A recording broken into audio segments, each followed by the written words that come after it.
So, welcome back, welcome back, welcome back, welcome back, everybody. Oh, We're here with the regulars, me and Tor. I want to say this: reason we've been gone, honestly, we just had a lot of shit going on. With all the other podcasts and life and shit, and coaching and hockeying and all kinds of other stuff and work and whatnot. So we had to take a little break, but we are back Wednesday nights, 10 o'clock, foreseeable future. We got our schedules on track. You know how life be lifing. life But be lifing. yeah, we're here. So I appreciate y'all for sticking with us. You guys see us on the other shows too. What Up Doe and post game, pre game, every game. We're here. So I appreciate y'all again. Um, what I want to start out on the new on not the new show, but the welcome back show is, how I criticize on the fucking kickers, and finally, god damn it, Dan Campbell decided to pull out the big guns. And I want to start with this: fuck everybody that argues with me about if Dan Campbell would or would not. See, there's nobody to argue with me on here. Tor Semi agrees with me on this motherfucker. So listen, I'm sick of hearing it. I don't want to fucking hear it. There's no fucking argument to it. If we would have had Jake Bates in the NFC Championship game, he would have kicked the fucking field goals. Don't care what you guys say anymore. It's proven. It's a proven fact. With the way he's gone about his business with putting Jake Bates in situations, he would have kicked the fucking ball. He trusts him.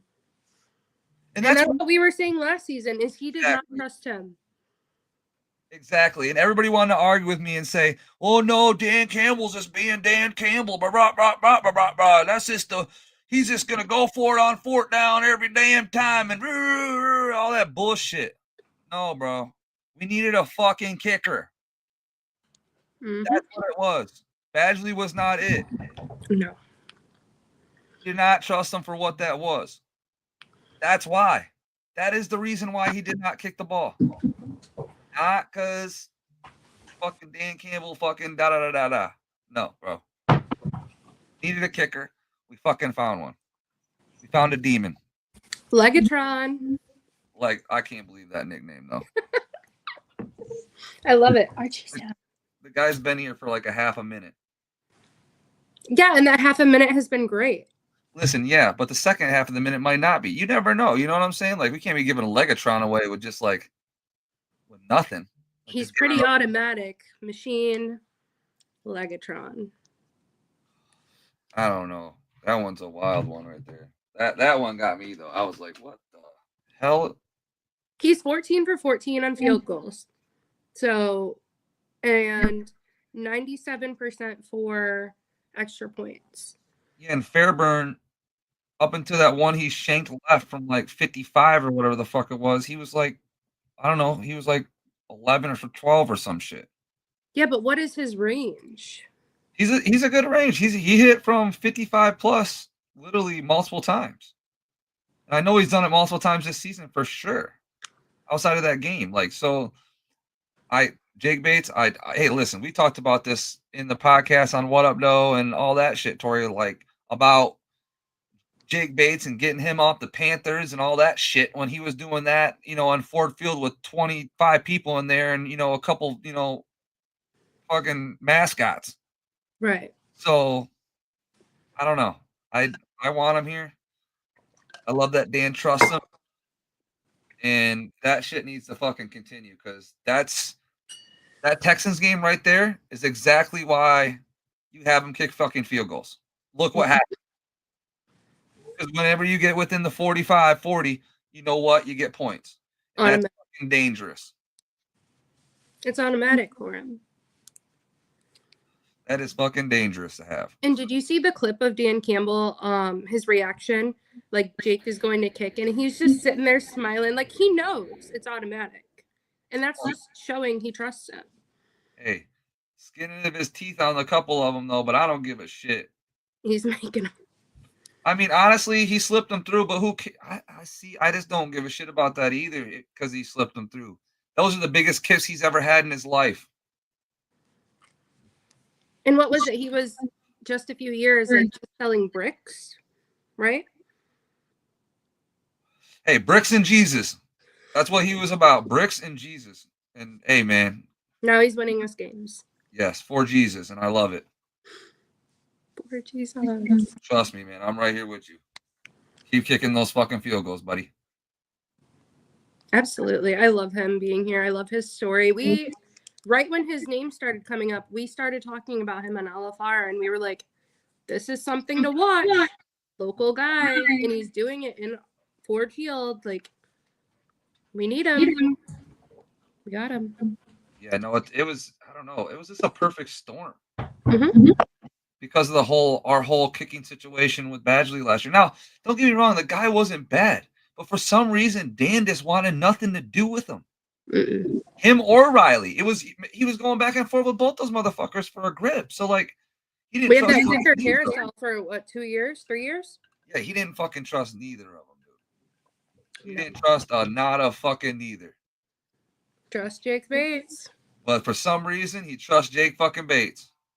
I also trust Jake Bates.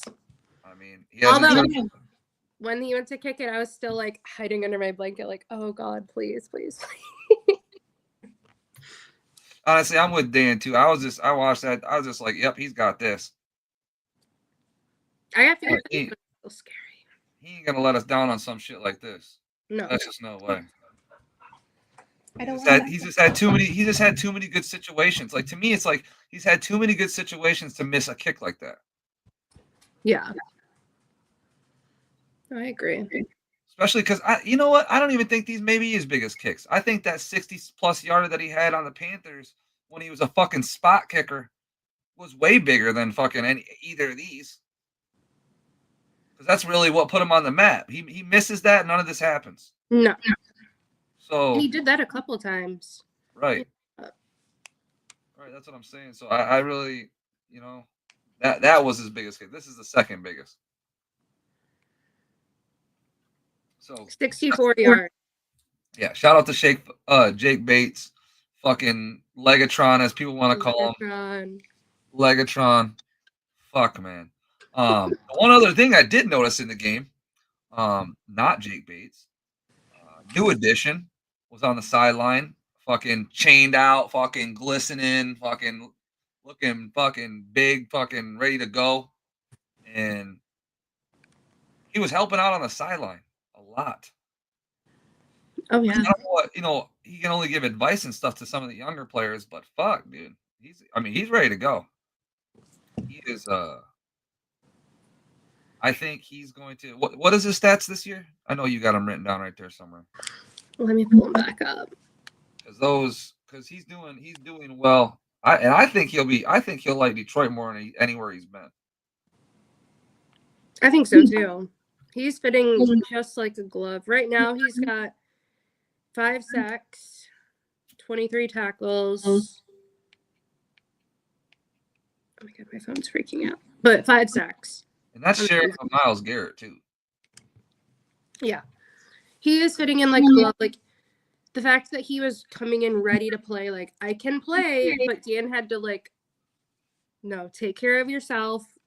Go check on your house. Like he is ready. He fits this place great. And he was just walking around with his little iPad, like, you need to do this, like trying to explain it to these guys to do different.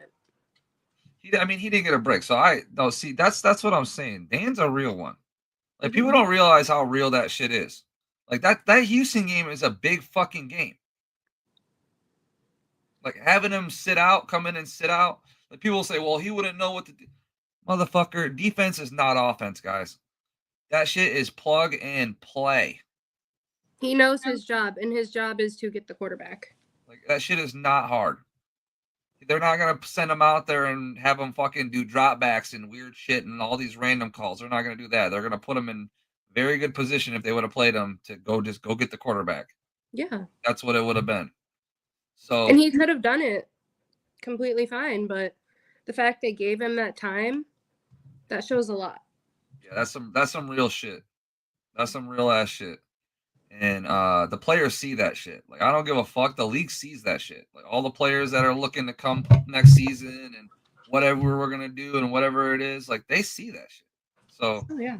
and that's the culture we want. We want a player friendly culture here. That's what's gonna bring winning, and that is what's gonna bring people here. That's never wanted to come here before. So keep sending them, because I'll take. What else could you want? You have I'll a coach take that genuinely cares, and you're winning. Like,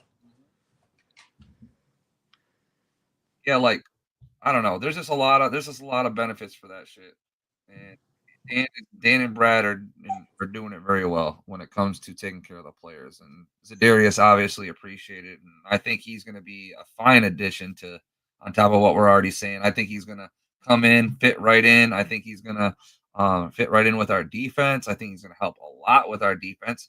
I think he's going to be more effective here than he was in Cleveland. And this I say that is because he doesn't have like Myles Garrett on the other side. So what I mean by that is all those shared sacks and pressures and things like that are mostly going to come from him and Aleem. So he don't have another guy that's gonna help him out. I think his stats are gonna rise here. I think so too. Yeah. I think his sacks will go up for sure. Well, obviously he'll get more, but what is it, like his pressure rate, things like that will go up from here, which is fucking phenomenal. Because we don't get me wrong, our defensive line has been doing great. Like I don't have any. I was a very heavy critic on what Aaron Glenn was gonna do situationally when it comes to what on like passing downs and things like that to bring pressure. Short downs when he needs to stack the line. Like these guys coming in, like they're holding up on things that I truly didn't think they would without missing Hutch. Like people don't think Hutch is a big deal in the run game and in the pass game. Like I don't give a fuck what anybody thinks. He's a big deal. So taking that piece out and then having to utilize multiple guys to get one person's job done. So they're Aaron Glenn and that defensive line, they're doing great. They're doing a phenomenal job with getting the right guys in the right positions to do the right things. So, and that's fine work. Touche. No, I completely agree with that, because it's like when Hutch went down, we all were like, oh, like this is almost detrimental. Nobody can come in and replace him. He is his own player. Nobody can be Hutch. And I really thought like we are going to be kind of fucked, honestly. But these guys have stepped up so massively. Yeah, you definitely miss him on that line. And you can definitely see missing him, but nowhere to where I thought it was going to be. Now, I don't know what this speaks on more, Tori, to your point, but does it feel like that maybe we have possibly the best roster in the NFL? Like collectively? Yeah. Because our best player goes down on defense, right? They stay true to it. There really isn't much of a waiver outside of actual sacks in itself. That's the only thing we're really missing right now. But the defense was just as effective. Like they still held the Texans to 23, shut out in the second half. I mean, what more do you really ask? Yeah, obviously they had a little bit of, worry in the first half, but after the second half, I'm not concerned at fucking all. No. Obviously. So, like, I don't know if that's more of Aaron Glenn or Brad Holmes and Dan building the roster. Because, I mean, it's not just Hutch, man. Like, it's not just Hutch going down. Like, there's been times when DJ Reader was out. J-Mo's been out. Alex Anzalone's been out. You know what I'm saying? Like, all these different guys has been out. And yet, here we are. Somehow, some fucking way. Like, Taylor Decker's out this week. Dan Skipper's never had a fucking start in his fucking life. Nope. And I feel like Penei Sewell got beat more than Dan Skipper did. He did. So, testament to what Brad and Dan have done to the motherfucking roster and building such a great roster in depth when it comes to just being able to put a ball game together and still be effective and competitive and win games when we're supposed to. Like that Right. shit, I fucking love that shit. Because also, if you look back, and so Hutch being our best defensive player, right? On your list, who is our best defensive player after Hutch? Probably right now, I'm gonna say Brian Branch. Exactly. Look what happened last week when he got kicked out. Brandon Joseph came in and held that shit down. So then we're down our two best defensive players, and they're still locking shit up. Like, just to go back on your point, like, I do think this is the best roster in the NFL, top to bottom. I mean, people complain about your boy being on this team, but when he goes out, I'm still not upset. Right. No, I agree. And then the JMO thing, Khalif Raymond's came in, Tim Patrick's came in, AR stepped in for a couple plays, got things done. Like, I know those are veterans, but like, dude, like, if you'd have told me 2 years ago that we had Tim Patrick and AR on our team, right? And JMO went down and they had to step in, I would have told you it would have been okay. And 2 years later, come to find out, the same thing holds true. Yeah. We're just fine. Our offense was very effective. Our run game still holds strong, even with fucking Dan Skipper. So, I don't know. It just, to me, like I said, it has to be a situation where we have to be considered the top to bottom best roster in the NFL. We have to be, yeah.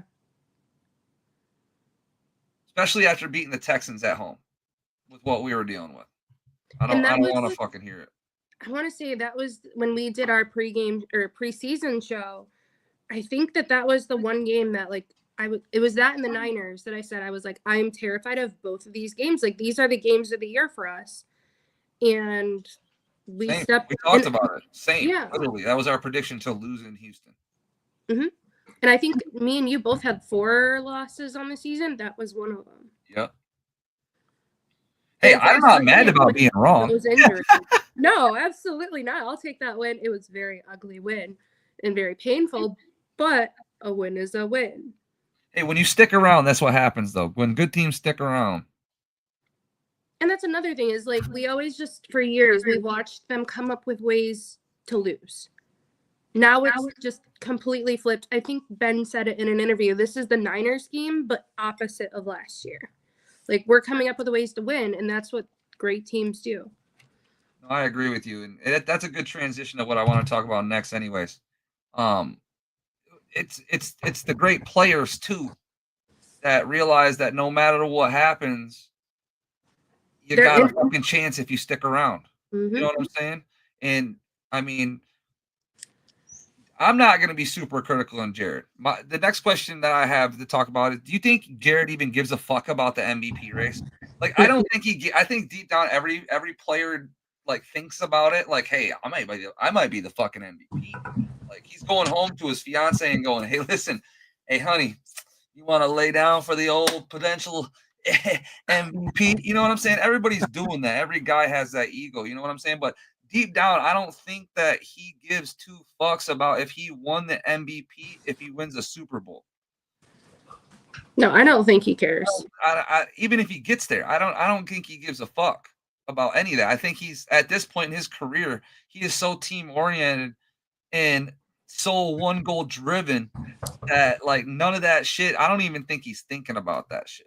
I truly don't think he's thinking about it, and I don't think that the 5 picks. My point of saying this and asking this question, I don't think the 5 picks is going to affect him throughout the rest of the season.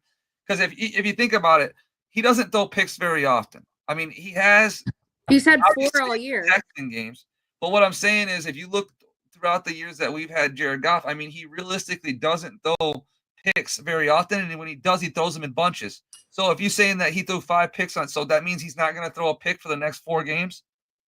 I'll take it. So that means, realistically, statistically thinking, if you had to average that the fuck out, it's like he threw 1 pick a game, and then 1 game he threw 2. Nobody on here listening and watching would bitch if we won those games and he threw 1 pick and then 2 picks in one of those 4 games. That's my thing about it.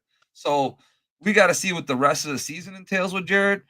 I don't think he gives a fuck about the MVP race at all, but I don't think he's going to throw very many more picks when it comes to that shit was an anomaly. Like you got to look at, to me, I look at it that way because 2 of the picks were like weird, like as he was like kind of getting hit. The one was a tip too. Right. But the other one, he kind of got like his jersey got grabbed and yanked. So when he ripped that bitch, his arm like pulled sideways. And as soon as he let it go, he was like, fuck. Like as soon as that bitch came out, because he knew he threw it behind and it curved left instead of going out in front of him. Like he knew he fucked it up.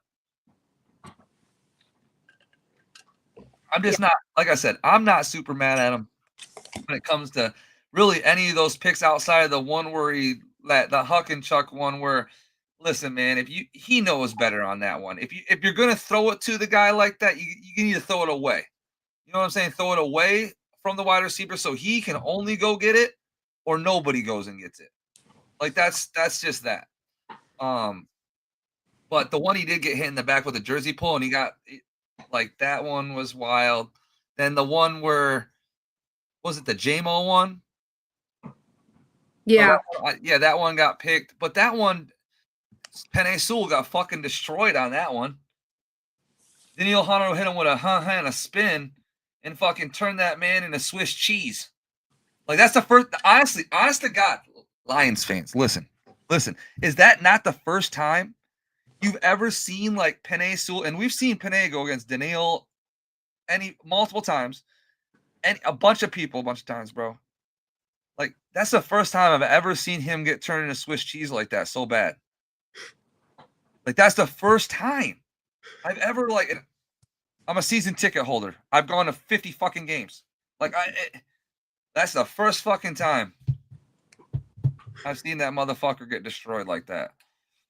And Jared paid for it, and we paid for it because if he didn't get hit, that was a fucking touchdown.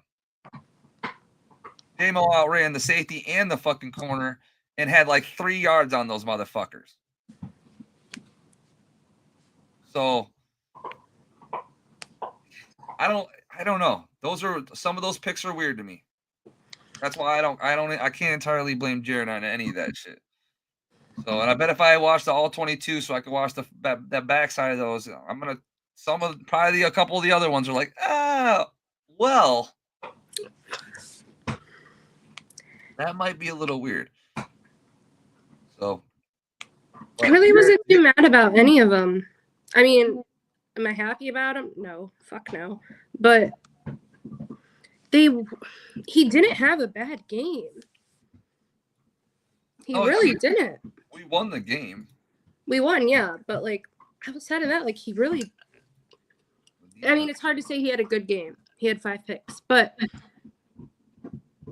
outside of 5 picks, I just sound delusional. This doesn't make sense. I don't know. He didn't look frazzled. Like when we do get those anomaly games out of Jared, you can see them coming. Because you can see him back there. He's just chucking the ball first read. You can tell he looks shook up back there. And that's how we know, okay, we're in for one of these games. He came out confident. Even after throwing a pick, came out confident again. Back-to-back-to-back confidence. Yeah, he's still 2 for 240. 240, 2 tutties, and 5 picks. His rating was dog shit, I'll tell you that, though. 59.7. That's what you're gonna get with 5 picks, though. So, yeah. What are you gonna do? What are you gonna do? Was not mad. So with the win, obviously, a couple losses from some other teams. I honestly think that we have the North locked up. I mean, do you think we're gonna continue to control the North throughout the season? Because I think we're. I think so, because I mean, this week we've got the Jags. I mean, it is any given week, but that should not be a loss. Same with the Colts. I'm looking at the schedule on my phone. Sorry. Bears, we should beat them. Same with the Packers. Bills. Don't we have the schedule right here? Oh, we do. So what are you thinking for these games? I mean, Jags, we should beat that ass. Like that should be another 40-point like ass whipping right there on a team. Their defense is fucking terrible. Like they're like I don't really diss on teams like that, like usually, but man, they're not good on defense. And their offense is not much better. No. Their best thing they got going for them is red zone scoring percentage, but they got to get to the fucking red zone first. So that's really the big problem. They don't get to the red zone very often. They score when they get there, but they don't get there very often. They just got to get there. That's the issue. Not against us. That's not good. So Jags, they're getting tossed. The Colts are so fucking mid right now, but Joe Flacco can. They're getting tossed too, dude. We're like, there's just a bunch of bad teams coming up. We really don't have somebody to really completely worry about until the Thanksgiving game, to be honest. Yeah. Because we don't typically win on Thanksgiving. Nope. So there's that. But I think we will win on Thanksgiving this year. We're eating turkey this year, Sky. Hey, listen, we need it. If any year that we're gonna do it, it's this fucking year, dude. It's this fucking year. It's gotta be. It's gotta be this year. It's gotta be this year. Please. I don't want to lose to the fucking Bears. Isn't it the Bears? Yeah, it's the Bears on Thanksgiving. Bears. You can't lose to the Bears on Thanksgiving. I don't know if it's any truth, but I've heard rumors about them like debating benching Caleb. Oh, they better not bench Caleb. I don't know. I feel like if they do, it's a nail in the coffin. They're all fired. But I was watching YouTube videos today, and I heard that, and I was like, "What?"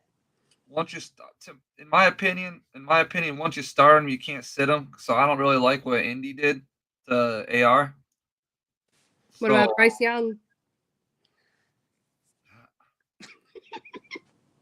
Yeah, the Bryce Young one, dude. See, you can't throw him in there. You just can't do that shit. Like you just kill him. Like you're lucky Andy Dalton got hurt, or you would have killed that dude's confidence like no other. No, definitely. You would have destroyed that dude's confidence. Let me take this down for a second. So the Colts, I mean, I don't know. That's a dub. Bears better be a fucking dub on Thanksgiving. What else we got here? Green Bay and then Green Bay. It's hard to say, but we should beat Green Bay. There's the Bills game is the first game that is actually that should be a good game. Yeah. That game is either way. The Bills are hot right now. If they continue to be hot, they're going to run into us, which are also hot. So, yeah, that's the next big game for me. Not big game, but good game for me as well. No, I agree, but here's the thing, though. They got to play us at fucking home. That is actually the first game I'm going to be going to, in a minute here for our home games. Just because I had the new baby. That's the first fucking game I'm going to be going to. That'll be a good one. Yep. And then, so whatever happens in that game happens, which I think we should definitely win still because we're at home. I remember the last time we don't have the same defense. What happened last time? We should have beat the Bills last time on Thanksgiving when we played them, but we fucking gave up 40 yards in 10 seconds to lose on a field goal. Like, fuck. You know what I'm saying? Like, that shit should not happen. But we were playing with fucking Will Harris and Jeff Okuda. You know what I'm saying? Like, we were fucking out there struggling for our lives. The times have changed. The times have fucking changed is right. And then at Chicago, it's a winner game. I think I don't think we'll lose. And then at this point, San Francisco. Who the fuck knows? That was the other one in the preseason game or podcast that we had that we were both like, that's a little scary. And the only reason I say it's a little scary is simply because I don't know who's going to be healthy for the 49ers and where we're at, which we should be on a winning streak. So we should be. And I think they're going into that game with tons to prove. And if it's one thing the Lions don't, any of their guys don't need, it's something to prove because they'll come out extra hot. Yeah, so I mean, I don't know what they're gonna do. They're probably gonna sit. They might sit Jared for the playoffs. So I don't know what the hell's gonna happen to that Viking games because they're gonna be fucking terrible by then. Yeah. I think if we continue through these games and maybe pick up like one loss, I don't think Jared's gonna play in that Minnesota game. Yeah, I don't think. I hope a lot of people don't play in that fucking Minnesota game and the reason I say that is because we should have a bye going into that motherfucker. You know what I'm saying? So we should have 2 home games, one in which being an NFC Championship game. Yeah. Sorry. I don't know. The schedule that we have left is I just don't see us losing a lot of games in there, if any. No, I don't either. I'd be okay with picking up like one loss to like the Bills. If I don't know that we don't not pick one up, but it's injury dependent to me. Like, yeah. really, it's really injury dependent. Are we going to lose Decker again? Are we going to lose Sewell or something for a couple games? Or, like both our running backs, like Amon-Ra, a corner. Like, I still don't think, again, to our depth conversation, does that affect us? It doesn't seem like it does. A lot of these things doesn't seem like it's affecting us like it should typically. I think we're just a well-rounded ball club this year that is facing other well-rounded ball clubs that just aren't us this year. No, I agree. And then you add in Ben Johnson and Aaron Glenn, which are just in their fucking bags lately. It's just crazy. I did want to show one clip though. I have one clip from Dan Orlovsky. And I don't typically show Orlovsky shit because he be saying some wild fucking shit sometimes, man. He just be off the fucking rails sometimes. But there is times that he does say good shit. And this happens to be one of them. So I wanna go ahead and show you this real quick. Let's see here. Alright, so let's go into this full screen right here. I just want you guys to listen to this. Take this in however you want to take it. I talk about this a lot with my I coach semi-pro. If a lot of people you don't know, I coach semi-pro football in Michigan. I also coach some high school football and some middle school football and all kinds of football. I just coach football. Let's just say that. Anyways, I always preach that like when offensive coordinators, because I'm an offensive coordinator, to be honest with you, I've coached offense like basically my whole career for football. I preach this a lot. Like it's not about calling plays; it's about calling the game. You know what I'm saying? Like some people don't. When I watch a lot of football coaches nowadays, they call plays, but they have no reason to actually call the play. It's just random fucking plays getting called, and they're just hoping shit hits. That's really what it is, and that's not a good philosophy in my eyes, in my opinion. There should be a reason for what you're doing at all times.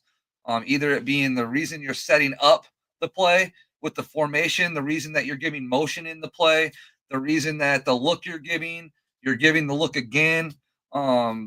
It's just tons of different things that go into this that come like, and there's so much random bullshit that you see when you watch a lot of games nowadays, especially at the lower levels, that they truly don't understand why they're doing something. They're just doing it.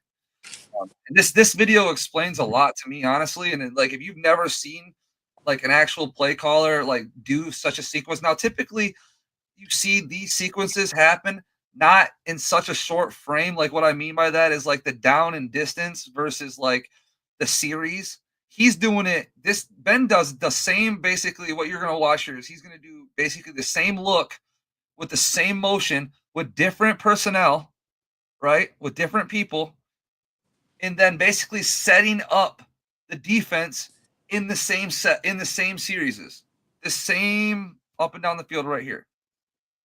So just watch. pretty awesome stretch by Ben Johnson the other night against Houston. So it's third quarter. They're going to run the football on first down, but a couple of things. You're down 10, start of the fourth quarter, okay? So you get into your 11 personnel, one back, one tight end, and get into that bunch up top. Single receiver, bottom of the numbers split, okay? You motion Amon-Ra over, ball gets snapped. Here comes run action, okay? Here comes run action. Houston downhill at it. Houston always is downhill at the run. Great. Okay, you go to the very next play, okay? You're trying to get this into a one-score game. Get into that same action. Bunch up top. This time you're just going to switch the people, all right? Same cut split by JMO. And then ball gets snapped. Here comes play action. Play action right there. And you get JMO. You just get these backers to step up and over. Just a moment. You get JMO. And remember, everybody, he set up this series. Ben Johnson sets up this series of plays with a zone run, just a basic zone right? Zone right, hike, zone right. That's all he did. But that one play gave him that look with the same motion in it that you see set up everything else throughout this. And if you see it the way Ben Johnson does it, he keeps layering everything. Another layer to the same fucking thing. Just boom, boom, boom, boom. And just walks these motherfuckers down the field. JMO speed vertical. Sit down right in that vacant space, right? So like you're again, the speed here drives that safety just back a little bit, and you have these guys hung. Remember, that's why play action matters so much. Look where they start. They start on the 45. Jared gets to the top of his drop. They're still essentially on the 45, maybe the 44-yard line. So now you have that distribution between the third and second level. Bang, ball comes out, rip. Great catch by Jamison Williams in a tough contested environment, okay? Now we go to the very next play. Okay. There's that same look. Remember, last time they motioned across the field. This time they just motion out. Here comes that same action, play action. All right. And now this is a fantastic job. Like, this is why you do this play action stuff, right? Look at that defender is turning and running with him. That defender pays attention to that play fake, turn and run. You've got all these people left over here. A phenomenal job by the offensive line, just having vision. And you dump off this little play action screen. I've got 3, 1, 2, 3 versus 1 on your defense. Lights out. So we go run. Like, my thing about this is, like, it's so fucking poetic. Like, he sets up the play action for the deep comeback, right, to JMO with a zone right? Essentially setting up the screen by pushing the linebackers back with the deep curl, because now they're thinking deep curl in their head. Play action. Oh, shit. He's going back to the middle because we just got hit with it. Gets them thinking, runs backside screen to the play action, right? And now this is what we get. This is where we're at. We go run action. We hit JMO. We go run action screen. You hit David Montgomery. And then now you get into the very next play. Where's that? You get into that bunch, essentially, with 2 tight ends now. Here goes that cut split. This time it's -4 from the top of the numbers. You get a little play action. Watch this. Watch what it does to 1, 2, 3. Okay, there's play action this way. Like, oh, okay, shit, look at everyone squeeze. Right. And now again, my offensive line, step down and get out. Look at our numbers. I have 1, 2, 3, really 4 versus 1, 2, 3 at the most. Slip screen, outstanding job by the receiver. Penei Sewell cleans up.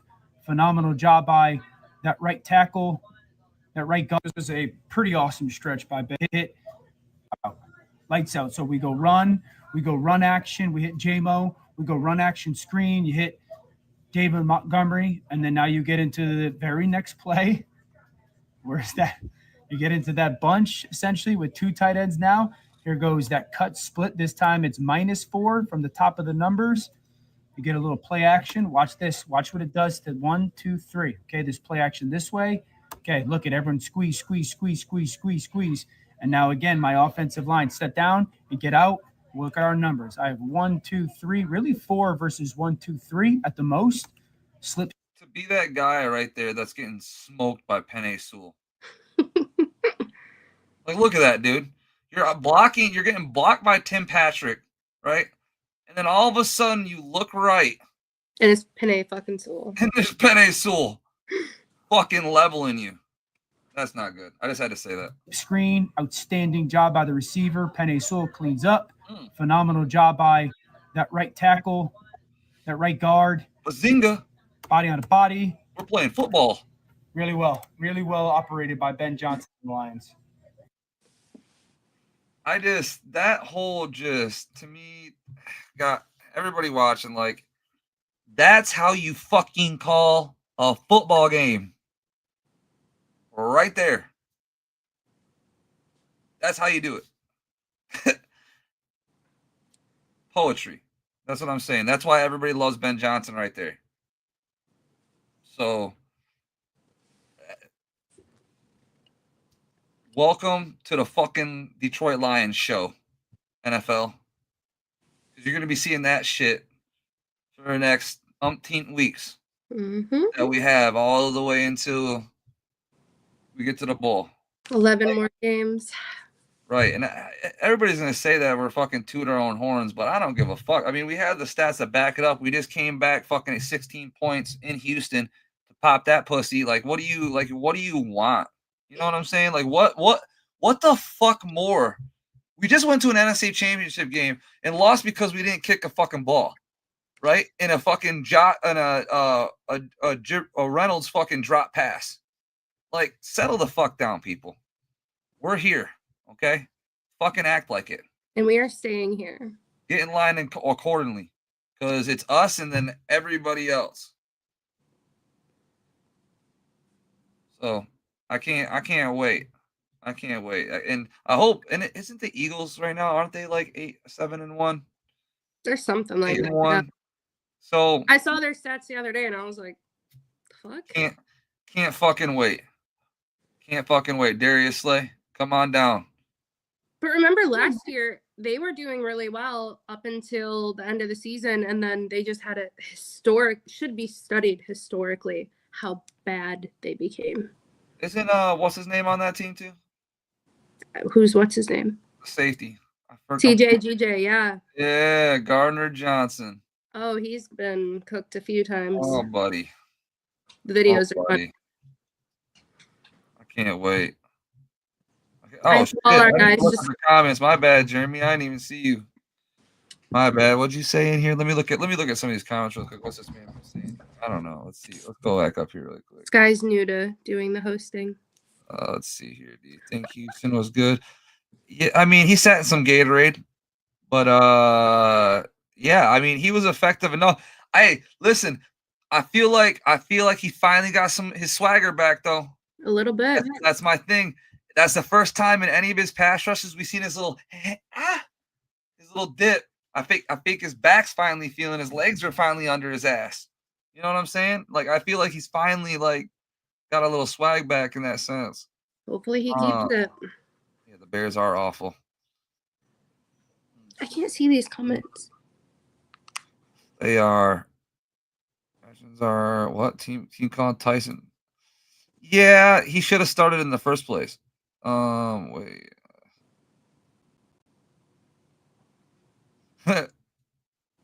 Yeah, he needs work. Hello. Bills in San Fran, yeah. Yeah, absolutely, bro. We highlighted Texans, Bills, and San Fran beginning of the season being. I said Texans was going to be like the game of the year for us. Oh, they're super upset, but who gives a fuck? They've dog walked us for fucking 10 years, bro. They can eat dick. Oh, it's cool that they embarrass us, right? And they get all these penalties and bullshit and fucking win on a Hail Mary, and then it's like at the 50-yard line, I'm Aaron Rodgers, and you want us to be fucking like sad that we're kicking you while you're down, bro. Hey, Green Bay fans that think that, hey, listen, hey, get fucked. Listen, I'm not about winners. I'm not about winners crying when they lose. Okay, that's not the way that works. Take it on the fucking chin, motherfuckers. Started poetically by blocking them out of the playoffs. Yep. Love it. That's not good. Love it. That's not good. Hope he didn't shit his pants. Bad luck. That's my boy Blue. Oh man. Oh, looks. I know we do, bro, and it's so. That's what I'm saying, though, Jeremy. It's so nice to fucking see. Like it's fucking nice to see, bro. Every day. I mean, every Sunday. We don't have to worry about, like, most of the time, 99% of the time, a shit called game. We actually get like a game that's called right. It's crazy. Fucking crazy.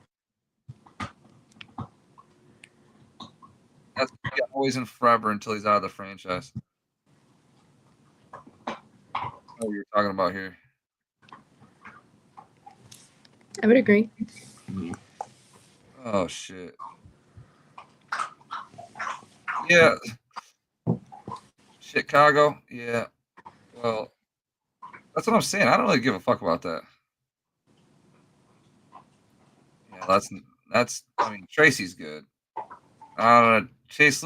See, Forgot Chase about Lucas, Chase Lucas. this is my boy, though, bro. I miss Chase Lucas so much. He was Isn't a Tracy dog. your boy too? Chase Lucas was such a dog on special teams, bro. And Tracy, I love Tracy too, bro. That's my fucking guy, bro. That's my guy, bro. But he's on a good team now too, so like I'm not he's doing his thing. That's my guy though. I just love Chase Lucas for special teams. Keep him just for that. That shit was hilarious. Jackson said, "Oh, well, here we go." Yeah. Hey, wait a second. Hey, man, fuck the Packers. Woo. Period. I don't give a fuck about the Packers, Bears, Vikings fans say we've been embarrassed for 60 years. Exactly. That's what I'm saying, Jackson, bro. That's what I'm saying. All these guys that win and shit, right? These guys be winning all the time. And now all of a sudden they fucking losing, crying. Yeah. You guys are sore fucking losers, is what you call that. A sore fucking loser. We were optimistic losers. I still say the helmet to helmet hit being caught. Man, I hope not. I hope not. I mean, I see. Here's the thing, though. Like, exactly.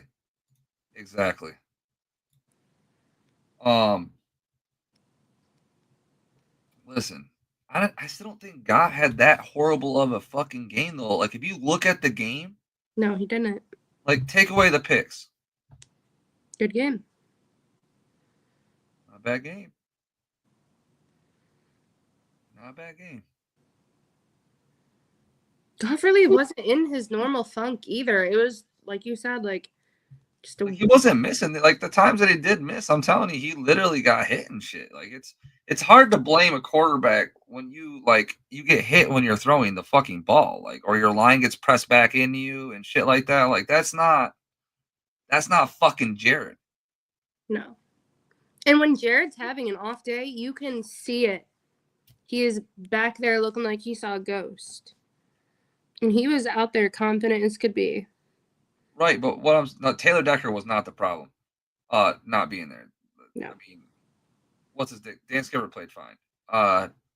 But Jeremy, my point to this is, dude, like, take away the picks. It's even better. That's what I'm saying. Take away the picks. Those incompletions. So 5.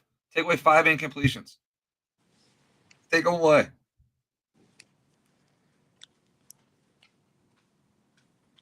Like, he had a good game. Like what is that? Like, what is that stat? Like, what is Jared Goff's stats for that weekend, for that night? Let's see. Look this shit up right fucking meow. Yeah, he was 15 for 30. So if you take away 5, right? 5 incompletions, he's 15 for 25, 240 yards and 2 touchdowns. Shit. Take away 3 of his picks.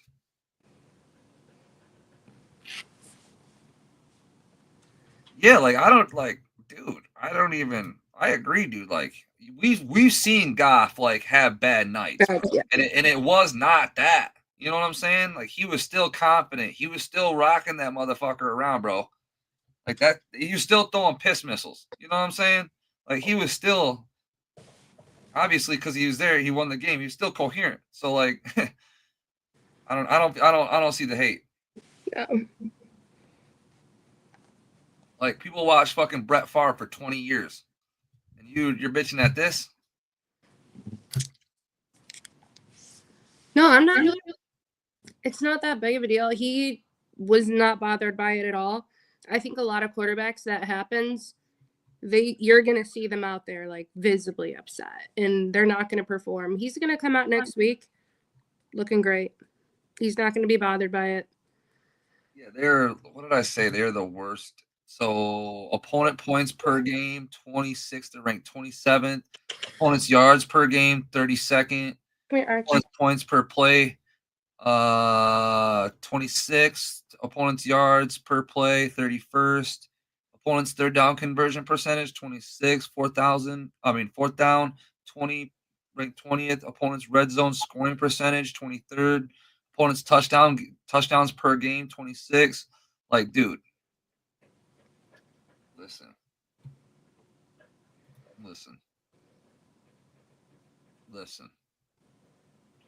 We are about to fuck them up. Good. They need it. Hello, buddy. Maybe Tim Patrick will get a touchdown. Like, this is another fucking Tennessee Titans.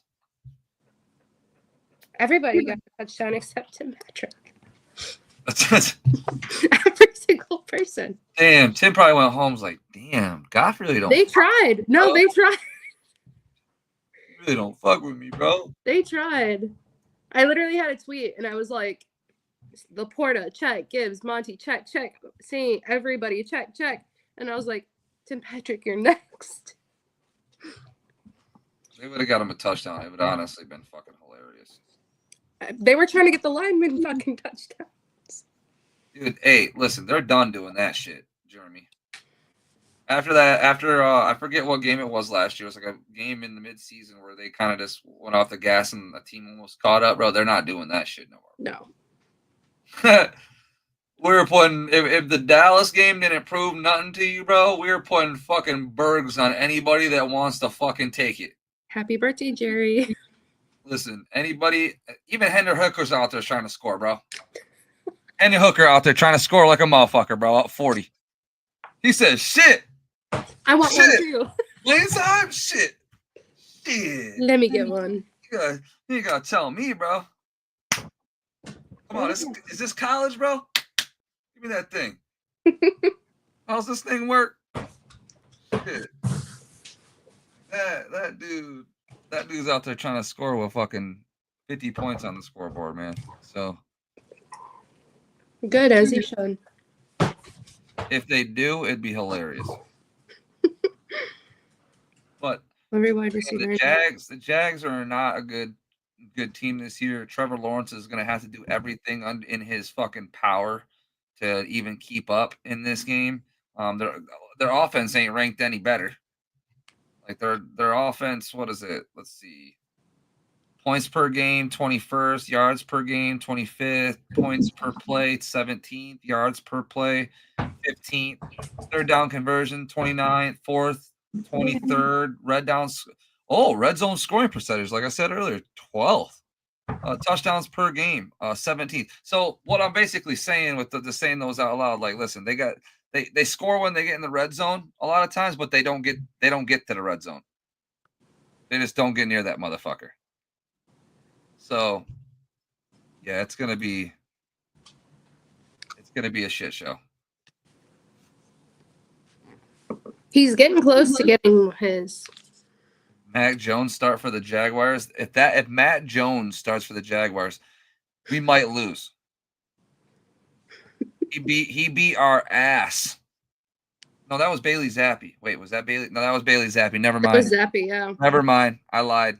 That was Bailey Zappi. He tore us the fuck up. Never mind. It's Matt Jones.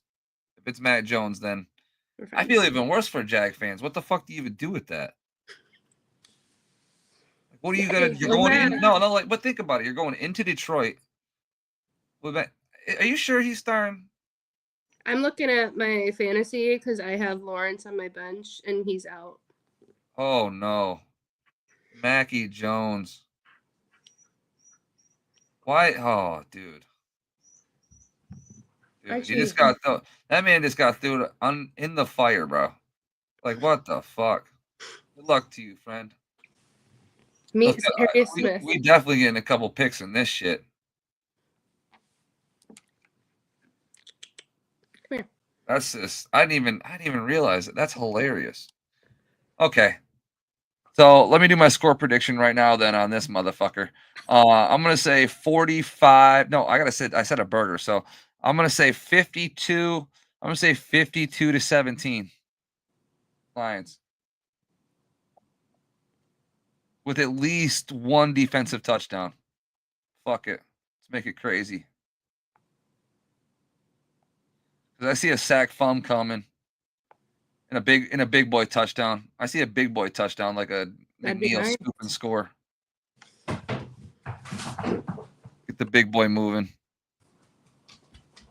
I'm gonna go 48. Us. 12. 48-12. Nice.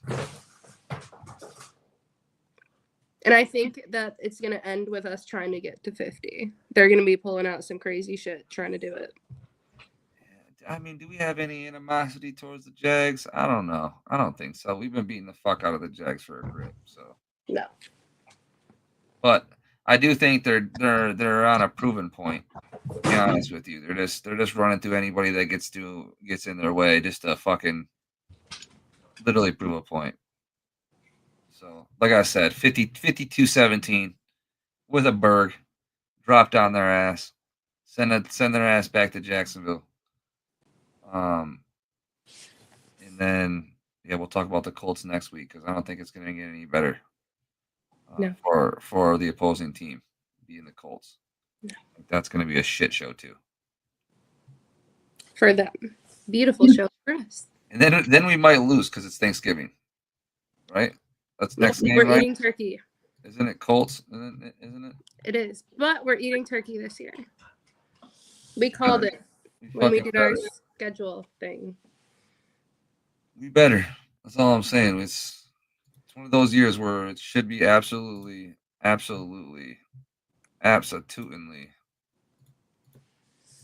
dub. Absolutely a dub. But we'll talk about it when it comes. All right.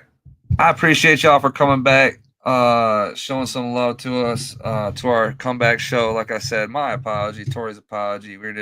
Life was lifing, and we were just taking care of business and coaching and hockeying and all that kind of stuff that we were doing. I'm coaching. She's hockeying. I'm not actually hockeying. She's a hockey. Don't let her lie to you. Hockey buff over there. Buffy the hockey slayer. There you go. Can't even skate. Oh geez, here we go.